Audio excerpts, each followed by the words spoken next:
Bismillahirrahmanirrahim. Assalamualaikum warahmatullahi wabarakatuh. Saya Prenggi Odisa dengan nomor BP 20 10 11 55 310693. Saya Atina Hayati Akili dengan nomor BP 211 011 5531 0199.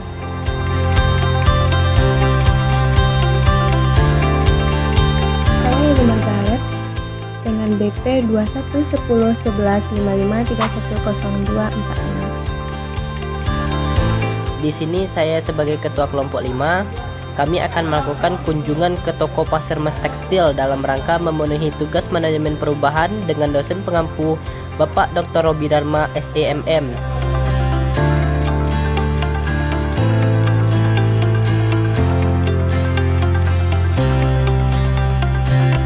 Bismillahirrahmanirrahim. Assalamualaikum warahmatullahi wabarakatuh.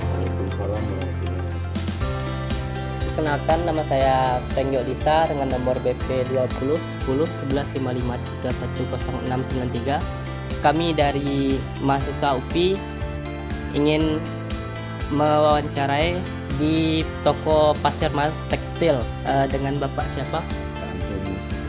Antoni Saputra. Oke. Untuk beberapa pertanyaan, Pak. Untuk pertanyaan yang pertama, bisakah Bapak ceritakan sedikit tentang profil atau sejarah awal mula berdirinya toko Pasir Mas Tekstil ini? Pasir Mas Tekstil berdiri dari tahun 1993 ya, oleh orang tua saya. Kebetulan bisnis dasarnya adalah garment aksesoris, yaitu kebutuhan untuk konveksi. Baik untuk konveksi baju, lebih banyak ke konveksi berhubungan dengan baju wanita sih ya. Terus singkatnya tahun 97 saya meneruskan, 1997 tetap meneruskan. Terus seiring berkembangnya kebutuhan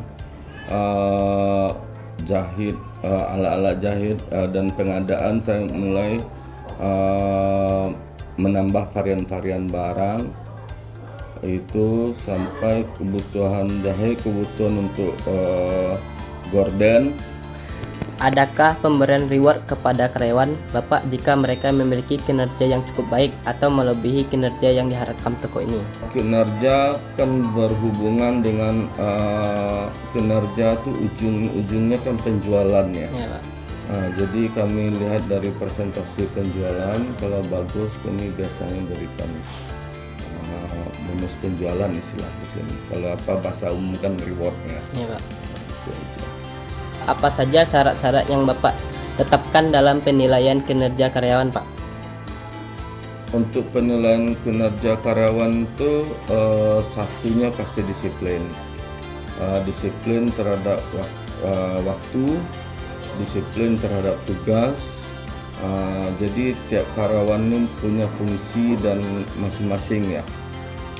Kalau di Pasir Mas Tekstil ini, Pasir Mas ini pada dasarnya Pasir Mas Group itu sebenarnya. Cuman orang lebih menunjukkan tekstil. Kami bagi jadi 4 divisi yang berbeda. Jadi kalau kinerja, misalnya ini bagian tekstil, apa aja yang dikerjakan itu udah ada step-stepnya semuanya. Kewajiban-kewajibannya, bagian garment aksesoris apa aja kewajibannya, apa aja dilaksanakan atau enggak. Tapi kebanyakan kami melihat dari disiplin datang sih. Dari datang kita udah tahu dia semangat untuk kerja atau enggak gitu. Dari kan ada jam kerjanya ya. Itu aja. Bagaimana cara melakukan perekrutan pada karyawan baru yang ingin bergabung di toko Bapak? Perekrutan karyawan standar sih, kita terima dulu lamaran kerja berupa data-data, CV ya, komponen profilnya. Tapi di sini rata-rata tamatan minimal itu tamatan setingkat SLTA. Kenapa kayak gitu? Karena setingkat SLTA itu biasanya standarnya dia udah bisa berhitung, udah bisa apa semacam kan, udah mapan lah dalam ilmu.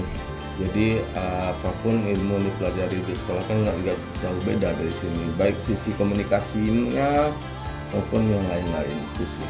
Apakah toko Mas Tekstil ini sudah menerapkan promosi digital serta apa saja media digital yang digunakan dalam proses kegiatan pemasarannya? Kalau promosi digital tuh maksudnya yang apa ya? Yang iklan-iklan ya. Iklan kita nggak pakai, cuman kita tetap menggunakan media sosial. Kayak gunanya media sosial itu untuk mengasih tahu beberapa orang bahwa ini udah tersedia loh, karena setiap motif kain itu kan beda-beda, terus nggak sama. Jadi ini motifnya udah ada loh, udah masuk loh gitu. Jadi itu fungsinya sama kami untuk memposting.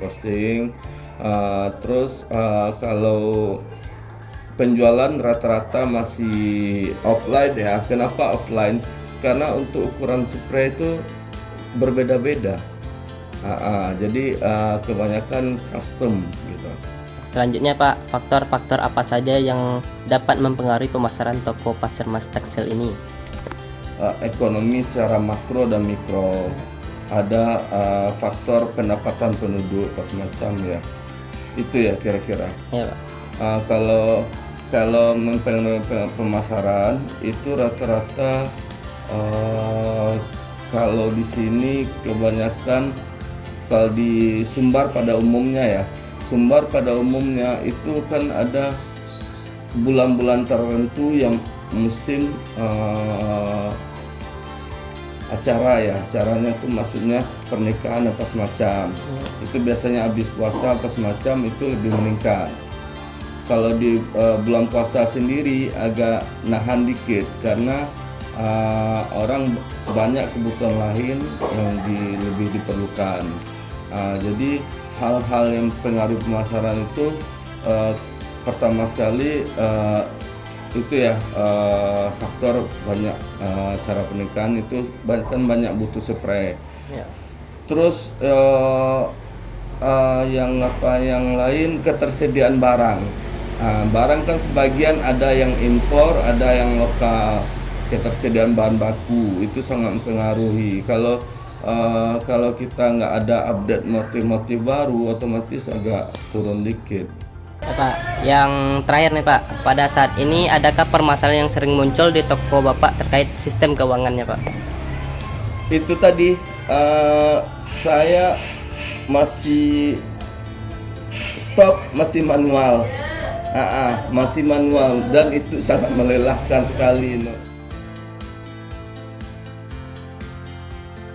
Pesan saya untuk mahasiswa-mahasiswi sekarang, saya merasakan sendiri zaman telah dunia digital meningkat terus, perubahan ekonomi pun terus, perubahan penjualan, cara menjual pun sudah beda lagi sekarang.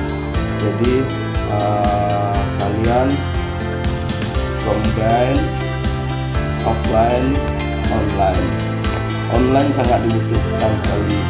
Saya pun kewalahan sebagai generasi yang lama ya. Saya harap mahasiswi sekarang pun walaupun jurusannya ekonomi, dia pun menguasai digitalisasi karena segala sesuatu nanti ke digital.